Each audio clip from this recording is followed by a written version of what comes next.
विद्यार्थी मित्रांनो नमस्कार. आज आपण इलेक्ट्रिक फॅन या पेपर 2 मधील प्रकरणामध्ये एक्झॉस्ट फॅन, पेडेस्टल फॅन या दोन फॅनविषयी माहिती घेणार आहोत. यापूर्वी आपण सिलिंग फॅन, टेबल फॅन त्यामध्ये वापरलेले वेगवेगळ्या मोटर्स, त्याचे कॅरेक्टरिस्टिक्स, त्याचे गुणधर्म असं म्हणूया हे पाहिलं होतं. आता आज आपण एक्झॉस्ट फॅन आणि पेडेस्टल फॅन, एक्झॉस्ट फॅन आणि त्यासोबतच आपण पेडेस्टल फॅन, पेडेस्टल फॅन हे दोन फॅन पाहणार आहोत. सर्वप्रथम आपण पेडेस्टल फॅन म्हणजे काय पाहत असताना आपल्याला असं बघावं लागेल की पेडेस्टल फॅन हा सिलिंग फॅनचीच थोडीशी मॉडिफिकेशन आहे. पेडेस्टल फॅन हा सिलिंग फॅनचं थोडं मॉडिफिकेशन आहे आणि पेडेस्टल फॅन आहे. हा पेडेस्टल फॅन एका स्टँडवरती काय केलेलं असतं, बसवलेलं असतं स्टँड. पेडेस्टल फॅन सार्वजनिक ठिकाणी जसे सभा, कार्यालये किंवा लॅबोरेटरीज, ऑफिसेस अशा ठिकाणी हे पेडेस्टल फॅन वापरले जातात. ह्या पेडेस्टल फॅनचं वैशिष्ट्य असं आहे की हे पेडेस्टल फॅन आपल्याला हलवता येतात. म्हणजे एका ठिकाणाहून दुसऱ्या ठिकाणी आपल्याला काय करता येतात, नेता येतात. आणि हे जे फॅन्स आहेत हे फॅन्स आवश्यकतेप्रमाणे आपल्याला काय करतात, एअर सर्क्युलेशन देत असतात. हे पेडेस्टल फॅनमध्ये आणि याच्या फॅनमध्ये, टेबल फॅनमध्ये या स्टँडचा फरक असतो. स्टँड म्हणजे स्टँड आहे, हे स्टँड एका MS पाईप म्हणजे लोखंडी पाईपपासून तयार केलेलं असते. या पाईपवरती क्रोमियम या धातूचं विलेपन म्हणजे काय, प्लेटिंग केलेलं असते. क्रोमियम प्लेटिंग कुठं कुठं केलेलं असावं, ज्या ज्या ठिकाणी लोखंडी वस्तू एकदम सिल्वरसारखी, चांदीसारखी चककणारी दिसते, की मिरर फिनिश असं ज्याला म्हणतो आपण, असे मिरर फिनिश दिसते, त्या ठिकाणी क्रोमियम प्लेटिंग केलेलं असतं. उदाहरणार्थ आपल्याकडे असणारी जी सायकल आहे तर सायकलचा हँडल, सायकलचं स्प्रॉकेट व्हील, पुढचं जे मोठं चेन व्हील आहे ते आपण स्प्रॉकेट व्हील असं म्हणतो, ते मोठं चेन व्हील, त्यासोबतच सायकलच्या रिम्स किंवा मोटरसायकलचे हँडल्स किंवा जे काय आपल्याकडं कपाटा वगैरे असतात किंवा तुमच्या पडद्यासाठी वापरलेले ज्या पाईप्स असतात, हे सगळ्या पाईप्स काय असतात, प्लेटेड असतात. आणि हे प्लेटिंग कशाचं असेल तर ते क्रोमियमचं असते. क्रोमियम नावाचा धातू आहे, या धातूपासून याला प्लेटिंग केलेलं असते. या फॅनचं जे काय स्पीड रेग्युलेटर आहे किंवा कंट्रोल स्विचेस आहेत, ते कंट्रोल स्विच त्या स्टँडवरतीच बसवलेले असतात. म्हणजे 1, 2, 3 हे आहे कंट्रोल स्विच. हा आहे फॅन. हे फॅनची थोडीशी जाडी असेल, त्याला फॅनच्या पाठीमागे काय असेल, फॅन मोटर असेल. अशा पद्धतीचा जो फॅन आहे, अशा पद्धतीच्या फॅनमध्ये परमनंट कपॅसिटर मोटर वापरलेली असते. परमनंट कपॅसिटर मोटरची आपण गुणवैशिष्ट्ये पाहिली काय आहे ते, आणि त्यानुसार ही परमनंट कपॅसिटर मोटर इथे वापरली जाते. फॅन, या फॅनमध्ये ऑसोलेशन गिअर बॉक्स हा पाठीमागे इथं असा अटॅच केलेला असतो. आणि ऑसोलेशन गिअर बॉक्सला ऑपरेट करण्यासाठी आवश्यक असणारा हा जो लिव्हर आहे, हा लिव्हर वरील बाजूस बसवलेला असतो. हा लिव्हर प्रेस केल्यानंतर किंवा लिव्हर उचलल्यानंतर, वरती ओढल्यानंतर या gear box, oscillation gear box आहेत, हे ऑसोलेशन गिअर बॉक्सची अटॅचमेंट रिलीज होते किंवा पुन्हा रिजॉईन होते. म्हणजे जॉईन झाले असेल, कनेक्ट झाले असेल तर हा फॅन काय होतो, 120 अंशांनी स्वतःभोवती काय असतो, फिरत असतो. 120 अंशांनी स्वतःभोवती फिरत असतो. या पद्धतीने तो फॅन फिरतो. म्हणजे ह्या फॅन फिरण्यासाठी आपण काय केले, ऑसोलेशन गिअर बॉक्सची काय केलेले, ॲडजस्टमेंट केलेली असते. आणि असे गिअर बॉक्स आहेत, हे ऑपरेट करण्यासाठी आपण काय वापरलेलं आहे, ऑसोलेशन गिअर बॉक्स लिव्हर किंवा ऑसोलेशन लिव्हर असं म्हणतो आपण. हे ऑसोलेशन लिव्हर्स वापरलेले असतात. तर यामध्ये काय फरक असेल तर टेबल फॅनप्रमाणेच याला फॅन भोवती काय असते, वायर गार्ड असते. वायर गार्ड म्हणजे जाळी असते आणि त्या जाळीचा उपयोग आपल्याला फिरणाऱ्या फॅनपासून काय होतं, संरक्षण मिळण्यासाठी होतं. ही जी जाळी आहे ही जाळी अनेक वेळा काय केलेली असते, जी आहे म्हणजे गॅल्वनाइज मटेरियलपासून किंवा त्याला पेंटिंग केलेली असते, पेंट केलेली असते. तर अशी डेकोरेटिव्ह जाळी असते आणि क्लिपच्या साह्याने इथे जे क्लिप्स असतात त्या क्लिपच्या साह्याने अशी जाळी फिट बसवलेली असते, जाळीमध्ये जाळी फिट बसवलेली असते. हे जुन्या फॅनमध्ये आपण क्लिप्स वापरत होतो. अलीकडच्या नवीन फॅनमध्ये याच्यावरती एकच PVC प्लॅस्टिकचं काय केलं जातं, कवर वापरलं जातं आणि त्याला स्क्रू असतो. तो स्क्रू आपण टाईट केला की दोन्ही जे जाळे आहेत, पाठीमागील जाळी आणि पुढील जाळी, ती एकत्र बसते आणि फॅन ब्लेडपासून, फिरणाऱ्या फॅन ब्लेडपासून आपल्याला काय होतं, संरक्षण करतं. आता ह्या फॅनमध्ये, या फॅनमध्ये हे जे कंट्रोल स्विचेस आहेत आणि त्यांचं जो स्पीड रेग्युलेटर आहे तो असा स्टँडवरती एका बॉक्समध्ये बसवलेला असतो. हे जे स्विचेस आहेत ते स्विचेस पियानो टाईप असतात किंवा प्रेस करून बसवलेले असतात. याच्यावरती पहिला जो असेल तो ऑफ करण्यासाठी, म्हणजे सगळं फॅन आहे तो कम्प्लीट ऑफ करण्यासाठी. त्याचा दुसरा जो असेल ते 1 नंबर स्पीड, 2 नंबर स्पीड आणि 3 नंबर स्पीड. मी सांगताना तुम्हाला सांगितलं की टेबल फॅनमध्ये, पेडेस्टल फॅनमध्ये किंवा वॉल माउंटेड फॅनमध्ये म्हणजे भिंतीवर बसवलेल्या फॅनमध्ये काय असतात, 3 स्पीड असतात. मात्र सिलिंग फॅनमध्ये 3 स्पीड असत नाहीत. या सिलिंग फॅनमध्ये 5 स्पीड असतात, म्हणजे 5 टप्पे वेगाचे असतात. स्पीड रेग्युलेटर जो वापरलेला असतो तो 5 टप्प्या असणारा स्पीड रेग्युलेटर वापरलेला असतो. त्यानंतर याच्यामध्ये पुन्हा मी तुम्हाला सांगतो की याच्यामध्ये पाठीमागील मोटर झाकण्यासाठी नेहमीप्रमाणे बॅक कॉनपी किंवा एक प्लास्टिकचं कवर असते, त्याला आपण काय म्हणतो, कॅनोपी असं म्हणतो. ही जी कॅनोपी आहे, ही कॅनोपी प्लास्टिकपासून तयार केलेली असते आणि ती संपूर्ण मोटरवरती काय केलेली असते, बसवलेली असते की जेणेकरून हवेतील धूळ, घाण किंवा तेलकटपणा असेल हे कुठल्याही आपल्याला मोटारीला काय इजा करणारे जे घटक आहेत, हे घटक त्या मोटारीमध्ये जाऊ नये म्हणून त्याच्यावरती काय केलेलं असते, तर कवर बसवलेलं असतं. आता पेडेस्टल फॅनचा स्टँड जे आहे, स्टँड एका बेस युनिटला, मोठ्या बेस युनिटला, जे की कास्ट आयर्नपासून तयार केलेलं असते. कास्ट आयर्नपासून म्हणजे ज्याला आपण अवधी लोखंड असं म्हणतो किंवा दुसऱ्या भाषेमध्ये आपण त्याला बीड असं म्हणतो, बिडापासून तयार केलेलं असते. काय काय याच्यामध्ये म्हणजे 3 लेग्स असतात, 3 लेग्स असतात ते कास्ट आयर्नपासून तयार केलेले. आणि हे लेग्स काय करतात, बॅलन्स करायचं काम करतात, आतल्या बाजूला असतात आणि त्याच्यावरती ही पाईप किंवा स्टँड बसवलेलं असते की जेणेकरून फॅन सुरू असताना का फॅन आहे, हा फॅन या पाईपवरती स्थिर उभा राहील अशा पद्धतीची याची रचना असते. काय असते, याची रचना असते. त्याच्या पुढे आपण पाहिजे की वॉल माउंटेड फॅनमध्ये हाच फक्त बेस चेंज होतो. वॉल माउंटेड फॅनमध्ये त्याचा हा जो बेस आहे, हा बेस चेंज होतो आणि तो असा तिरका भिंतीवरती बसणारा असा असतो, असा तिरका भिंतीवरती बसणारा असतो. आणि पुढील बाजूस त्याला काय केलेलं असते, स्विचेस लावलेले असतात. काय अलीकडच्या फॅनमध्ये इथून अशा 2 रश्श्या काढलेल्या असतात, फॅनमधून 2 रश्श्या येतात, म्हणजे रोप येते बारकी छोटी.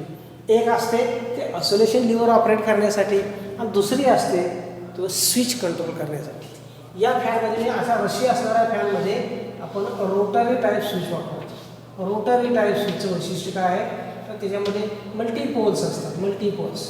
इथं असेल तर ऑफ कंडिशन, इथं असेल 1 नंबर स्पीड, इथं 2 नंबर, इथं 3 नंबर. परत केला की पंखा तुमचा ऑफ होतो. परंतु तुम्हाला 3 नंबरवरून 2 नंबरला येता येत नाही. 3 नंबरवरून 2 नंबरला, 2 नंबरवरून 1 नंबरला, म्हणजे उलट्या दिशेने तुम्हाला वेग नियंत्रण करता येत नाही. कारण हा जो स्विच असतो, हे जे रोटेशन्स असतात हे क्लॉकवाईज किंवा एकाच दिशेने ते रोटेट होतात. म्हणजे ऑफ असणारा फॅन तुम्ही ही रशी ओढली, ही रशी आहे, ही रशी ओढली तुम्ही खाली की काय होतं, हा 1 नंबरला जातो. त्यावेळी स्पीड रेग्युलेटर हा फॅनच्या सिरीजमध्ये जोडला जातो. पण असा स्पीड रेग्युलेटर जोडला गेल्यामुळं फॅनला आपल्याला कमीत कमी काय म्हणते, व्होल्टेज मिळतं, म्हणजे लो व्होल्टेज मिळतं आणि त्यामुळे फॅनचा जो वेग आहे हा वेग कमी राहतो. त्यानंतर हा रशी पुन्हा आपण ओढल्यानंतर ते 2 नंबरला येते. त्यावेळी आपला जो काय रजिस्टर आहे, रजिस्टरचा काही भाग काय होतो, रजिस्टरचा काही भाग हा फॅन सर्किटमधून, मोटर सर्किटमधून बाजूला जातो आणि बाजूला गेल्यामुळं मोटारीला वाढवून, म्हणजे जादाची काय होते, सप्लाय मिळते, वाढवून हाय जादा सप्लाय मिळते. आणि ज्यावेळी तुम्ही 3 नंबरला जाता त्यावेळी हा जो स्पीड रेग्युलेटर आहे, हा स्पीड रेग्युलेटर सगळ्याच्या सगळा, म्हणजे इथं मोटारीची वायर्स कनेक्शन जोडलेली असते. हे 3 नंबरचं स्पीड आहे, हे मीडियम स्पीड म्हणजे 2 नंबरचं आहे, हे 1 नंबरचं आहे. जेव्हा हा स्विच इथं कनेक्ट होतो, हा स्विच आहे हा 3 नंबरला कनेक्ट होतो, त्यावेळी मोटारीला जे काय रेटेड सप्लाय व्होल्टेज आहे, इनपुट सप्लाय व्होल्टेज जे आहे, ते इनपुट सप्लाय व्होल्टेजचा पुरवठा होतो आणि मोटर आहे म्हणजे थोडक्यात फॅन आहे. हा फॅन त्याच्या जास्तीत जास्त वेगाने फिरायला सुरुवात करतो आणि जास्तीत जास्त हवा सर्क्युलेट करत असतो. वॉल माउंटिंग फॅनमध्ये म्हणजे भिंतीवर बसवलेल्या फॅनमध्ये सुद्धा याच पद्धतीची रचना असते. इथं वापरलेला जो काय स्पीड रेग्युलेटर आहे हा मात्र चोक टाईप असतो. इथं वापरलेला जो स्पीड रेग्युलेटर आहे हा चोक टाईप असतो. म्हणजे आयर्न कोअरवरती काय केलेले असते, एनामल कॉपर वायरचे काही टर्न्स मारलेले असतात. त्याला आपण चोक टाईप किंवा ट्रान्सफॉर्मर टाईप असं काय म्हणत असतो, स्पीड रेग्युलेटर असं म्हणत असतो. हा स्पीड रेग्युलेटर या स्टँड फॅनमध्ये वापरतात. मी परवाच सांगितलं आपणास की अलीकडच्या मोटारीमध्ये म्हणजे ज्या चायनावरून मोटारी येतात की अलीकडच्या नवीन ज्या मोटारी आहेत त्या मोटारीमध्ये असे कुठल्याही प्रकारचे स्पीड रेग्युलेटर्स वापरले जात नाहीत. मोटारीच्या ऑक्झिलरी वाइंडिंगमधून, मोटारीच्या स्टार्टिंग वाइंडिंगमधून काय केलं जातं, स्पीडसाठी वेगवेगळे टॅप्स मारलेले असतात. आणि अशा टॅप्स मारल्यामुळं काय केलं जातं, आपल्याला या पद्धतीचे जे स्पीड रेग्युलेटर आहेत, जे रेझिस्टिव्ह टाईप स्पीड रेग्युलेटर आहेत, हे जे काही इंडक्टिव्ह टाईप स्पीड रेग्युलेटर आहेत किंवा जे मी तुम्हाला सांगितले कपॅसिटर टाईप जे सिलिंग फॅनला वापरतो आपण तसे जे काय स्पीड रेग्युलेटर आहेत, हे कुठलेही स्पीड रेग्युलेटर या फॅनमध्ये वापरले जात नाहीत. मात्र सिलिंग फॅनमध्ये मोटारीमधूनच म्हणजे ज्याला काय म्हणतो आपण वाइंडिंग थ्रू स्पीड रेग्युलेशन केलं जात नाही किंवा तसं करणं फार अडचणीचं असतं. तर सिलिंग फॅनला वापरलेले स्पीड रेग्युलेटर, अलीकडे जे आपण स्पीड रेग्युलेटर वापरतोय हे सगळे स्पीड रेग्युलेटर कपॅसिटर टाईप आहेत. आणि त्यामध्ये 3 कपॅसिटर्स जोडले जातात. त्यातला एक कपॅसिटर तो 1 मायक्रोफॅरॅड 440 व्होल्ट. दुसरा कपॅसिटर असतो 2 मायक्रोफॅरॅड 440 व्होल्ट. आणि तिसरा कपॅसिटर असतो तो सुद्धा 2 मायक्रोफॅरॅड 440 व्होल्ट. हे जे काही सिरॅमिक कपॅसिटर्स आहेत म्हणजे इथे कपॅसिटर तुम्ही बघितले असतील तर थोडेसे असे दिसतात, असे कपॅसिटर्स असतात. हे असे लाल कपॅसिटर असतात, हिरवे कपॅसिटर असतात, असे कपॅसिटर असतात. आणि त्याच्यावरती इथं काय लिहिलेलं असते, हे 440 व्होल्ट AC असं लिहिलेलं असते. हे व्होल्टेज फार महत्त्वाचं आहे. आणि वरती मायक्रोफॅरॅड जरी लिहिलेलं असेल किंवा त्यामध्ये के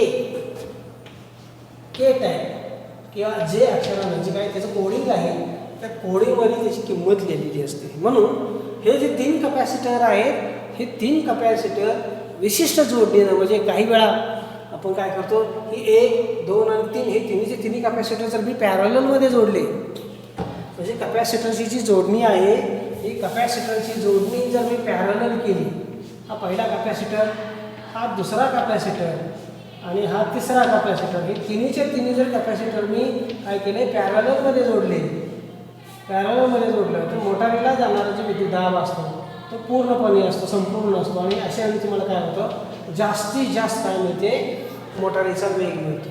हा एकच कपॅसिटर जर मी सिरीजमध्ये जोडला तर मोटार एकदम स्लो स्पीडला चालते. म्हणजे सिलिंग फॅन हा अत्यंत कमी वेगामध्ये कार्य करतो. ज्यावेळी दुसरा कपॅसिटर जोडतो तेव्हा अजून वाढवून सप्लाय मिळते, पण आम्ही तिसरा कपॅसिटर जोडतो त्यावेळी काय होतं, अजून सप्लाय वाढवून मिळते. आणि मग त्या स्विचमध्ये राहिलेले जे 2 आहेत अजून म्हणजे हे 1, 2, 3 आणि 4 अजून एक कपॅसिटर आपल्याला घ्यावं लागतं. तेव्हा त्यामध्ये त्या सगळ्यांचं कनेक्शन्स आहे हे काय केलं जातं, पॅरलमध्ये केलं जातं. आणि तिथं तुम्हाला 4 नंबरचं स्पीड मिळतं.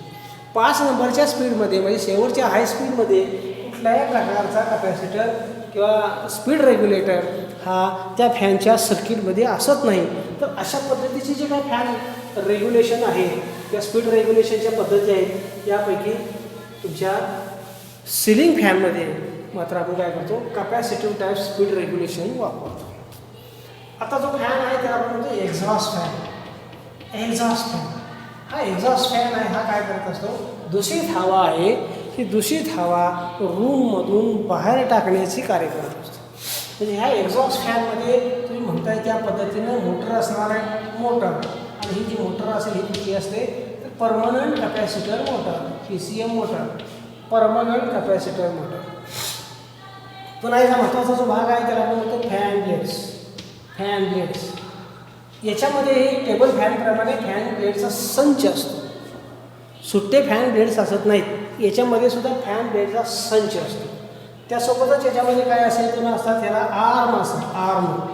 आर्म म्हणजे बसवण्यासाठी जर मोटर असेल तर ही मोटर बसवण्यासाठी असे एक्झॉस्ट फॅन असे आर्म असतात, भिंतीवरती बसवण्यासाठी असे जे आर्म असतात, असे पट्ट्या असतात लोखंडाच्या पट्टीवरती आपण काय करतो, एक्झॉस्ट फॅन भिंतीवरती किंवा झरोक्यावरती बसवतो. तिथं अशी गोल फ्रेम असते आणि त्याच्यावरती हा आपण काय करतो, हा एक्झॉस्ट फॅनचं काय आहे, शॅफ्ट आहे आणि हे त्याची ब्लेड्स आहेत,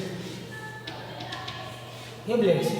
अशा पद्धतीने एक्झॉस्ट फॅन आपण घराच्या झरोक्यावरती बसवलेला असतो. आणि हा जो फॅन आहे ह्या फॅनमध्ये आणखी काय वैशिष्ट्य असेल तर हे आर्म्स असतात आणि आर्म बसवल्यानंतर त्याच्यावरती त्याला मेटल फ्रेम असते, मेटल फ्रेम असते.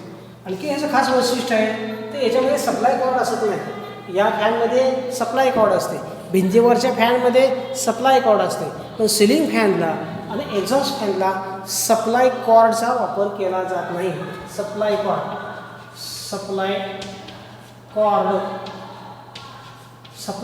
ही कॉर्ड वापरली जात नाही. म्हणजे सप्लाय कॉर्डच्या ऐवजी सिलिंग रोजमधून आपण यांना कनेक्शनचा काय केला असतो, पुरवठा केला असतो. सिलिंग फॅनच्या शेजारी जिथं तुम्ही हुक लावलेला आहे त्याच्या शेजारी सिलिंग रोज असतो आणि त्या सिलिंग रोजमधून कनेक्शन दिले जातं आणि त्याला सप्लाय कॉर्ड असत नाही, मग त्याला पिन असत नाही, तर त्याला काय असते, डायरेक्ट वायर आहे. ही डायरेक्ट वायर आपण त्या कनेक्टरमध्ये जोडतो. तसं एक्झॉस्ट फॅनमध्ये सुद्धा जो कनेक्टर आहे ते कनेक्टरमध्ये काय केलं जातं, डायरेक्ट सप्लाय जोडली जाते, मग तिथं सप्लाय कॉर्डचा वापर केला जात नाही. आणखीन या फॅनचं वैशिष्ट्य काय असेल तर या फॅनमध्ये बघा, या फॅनमध्ये दोन्ही बाजूना फॅन फिरण्याची दिशा म्हणजे फॅन फिरण्याची सोय असते.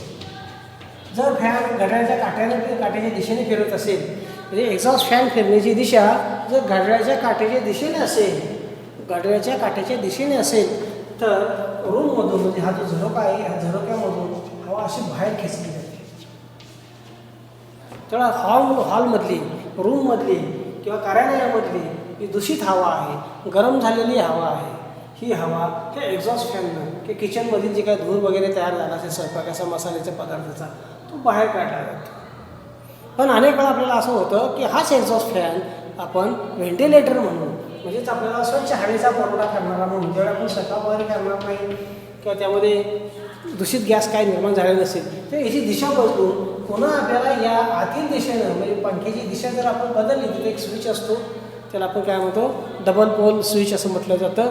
हा डबल पोल स्विचच्या सहाय्याने आपण या पंख्याची जी काय आहे फिरण्याची दिशा बदलतो आणि फिरण्याची दिशा बदलल्यामुळं पुन्हा खिडकीमधून आपल्याला काय होतं, थंड आणि स्वच्छ हवा येते. पण सगळ्याच फॅनला अशी सोय असेल असं काही नाही. घरगुती वापरामध्ये विशेष करून किचनमध्ये जो आपण फॅन वापरतो, किचनसाठी म्हणजे स्वयंपाकघरासाठी जो फॅन वापरतो, हा जो फॅन आहे या फॅनमध्ये मात्र काय असते, अशी डबल म्हणजे दिशा बदलण्याची सोय असते. आता हा जो फॅन आहे हा फॅन बसवताना आपल्याला काय काय काळजी घ्यावी लागते तर सगळ्यात महत्त्वाचा आहे हा फॅन हा आपल्याला भिंतीच्या उंच बाजूला वरील बाजूला आपल्याला काय करावं लागतं, झरोक्यावरती बसवावा लागतो. हा फॅन बसवत असताना जो झरोका आहे आणि फॅनची जी साईज आहे त्या साईजप्रमाणे आपल्याला इथं मेटलची फ्रेम तयार करावी लागते. म्हणजे 2 मेटलच्या पट्ट्या माराव्या लागतील आणि त्या पट्टीमध्ये काय करावं लागेल, आपल्याला योग्य ठिकाणी ड्रिलिंग करावं लागेल आणि ड्रिलिंग करून आपण याच्यावरती हे जे आर्म आहेत, हे जे काय फॅनचे आर्म आहेत, हे फॅनचे आर्म आपण याच्यावरती बसवू शकतो. आणि हा जो फॅन आहे तो याच्यावरती, हा एक्झॉस्ट फॅन आहे ते खिडकीवरती किंवा झरोक्यावरती बसवला जातो. त्याला फॅनचं इन्स्टॉलेशन असं म्हणतात. म्हणजे फॅन इन्स्टॉलेशन करत असताना, एक्झॉस्ट फॅनचं इन्स्टॉलेशन करत असताना आपल्याला काय करणं आवश्यक आहे तर आपण जो फॅन घेतलेला आहे त्या फॅनची साईज काय आहे. मग असे फॅन किती साईजचे असतात तर असे फॅन 8 इंची, 10 इंची, त्यानंतर 12 इंची, 14 इंची आणि 18 इंची किंवा 14 इंचीच्या ऐवजी 15 इंची असे आपल्याला फॅन बेडच्या साईजचे एक्झॉस्ट फॅन मिळतात.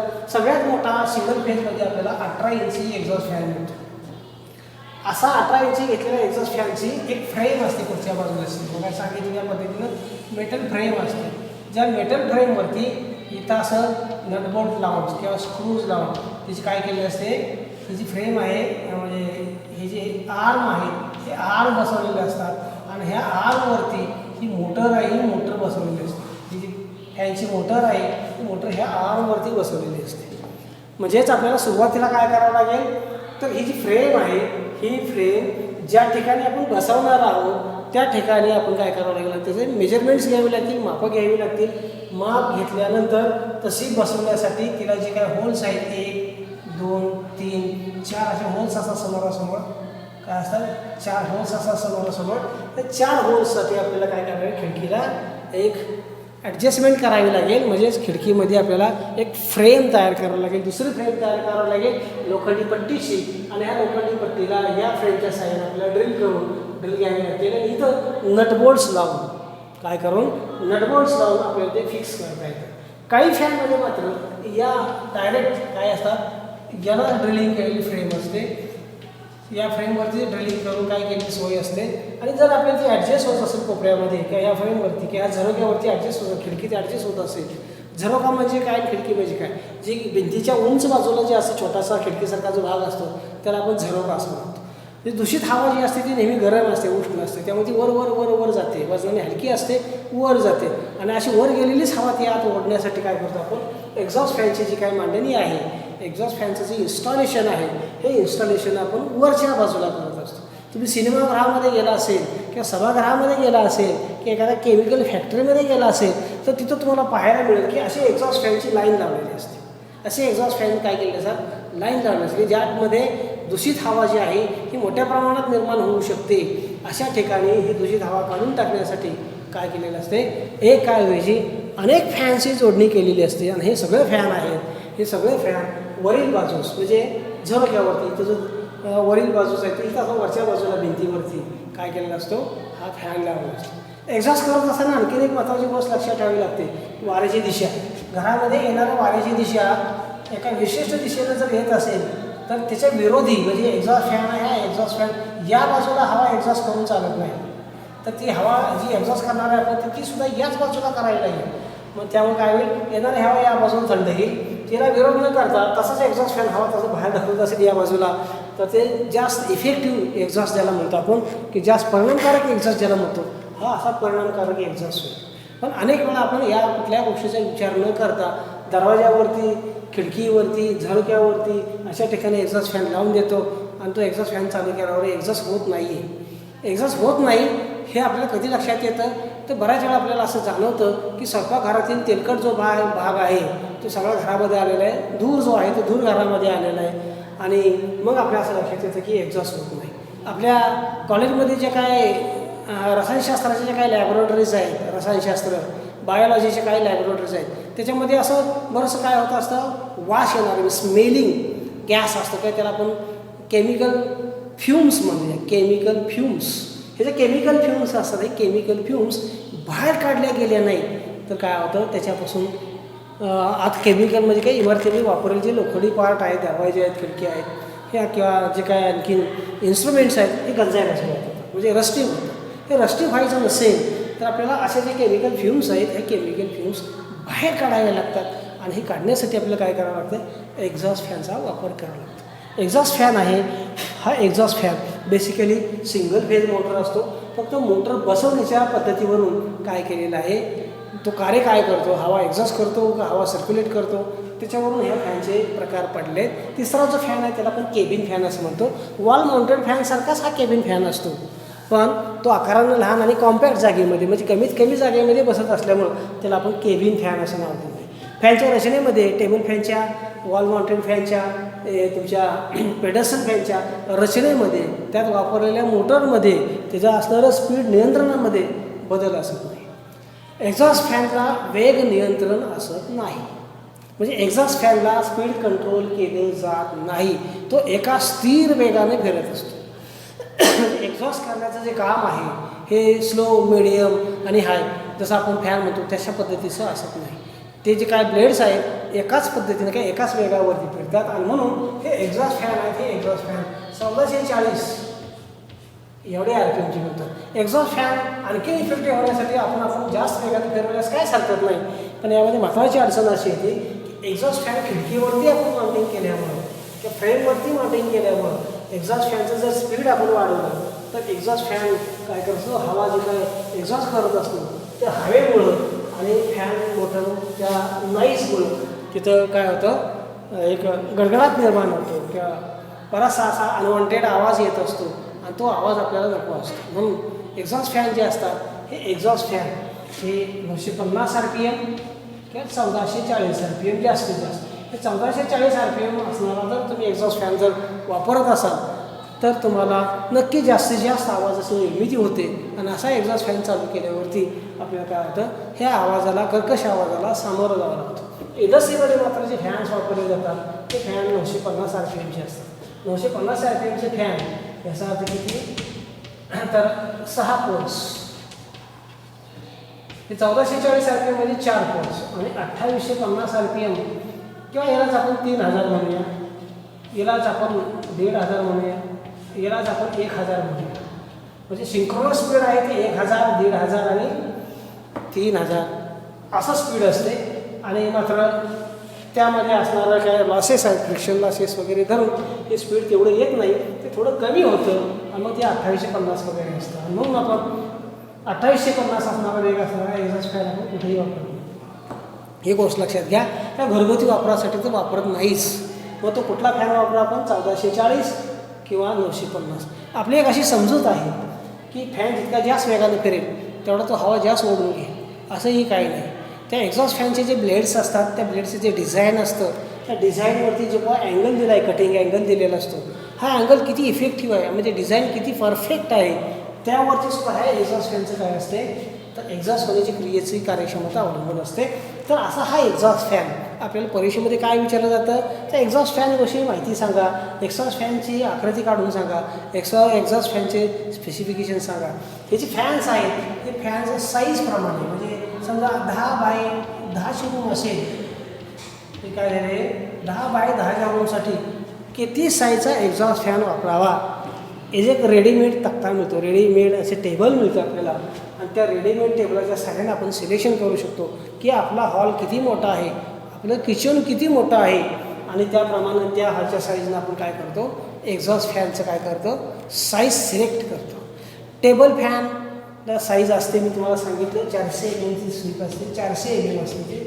मात्र तुम्ही जर सिलिंग फॅन म्हणत असाल तर सिलिंग फॅनला 1200 mm, बघा 1200 mm, त्याबरोबर 1400 mm आणि 900 mm असा स्वीप असतो. हा जो आहे तो 48 इंची, हा जो आहे तो 51 इंची, आणि हा आहे त्याच्यापेक्षा लहान 38 इंची. म्हणजे इंचामध्ये सुद्धा फॅन मागितले जातात, किंवा ह्या 1200 म्हणजे हे जे पातळ आहे सिलिंग फॅनचं, हे जे सिलिंग फॅनचं पातळ असेल हे सिलिंग फॅनचं पातळ किती लांब असेल, तर हे 1200 mm असेल.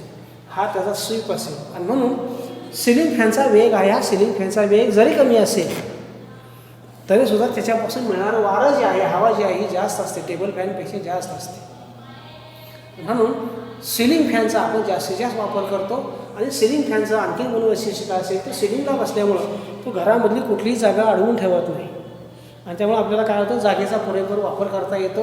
आणि म्हणून आपण काय करतो, सिलिंग फॅनची जास्त काय करतो, वापर करतो. हा सिलिंग फॅन, एक्झॉस्ट फॅन, त्याचबरोबर पेडेस्टल फॅन, केबिन फॅन, आणि नंतरचं काय पाहिलं आपण, तर वॉल फॅन, हे सगळे फॅन पाहिल्यानंतर आपण पुढच्या लेक्चरमध्ये काय पाहणार आहोत, तर या फॅनमध्ये निर्माण होणारे दोष, त्याच्या चाचण्या घेण्याच्या पद्धती आणि त्यावरचे उपाय, हे आपण काय करणार आहे पुढच्या ह्याच्यामध्ये लेक्चरमध्ये पाहणार आहोत. धन्यवाद.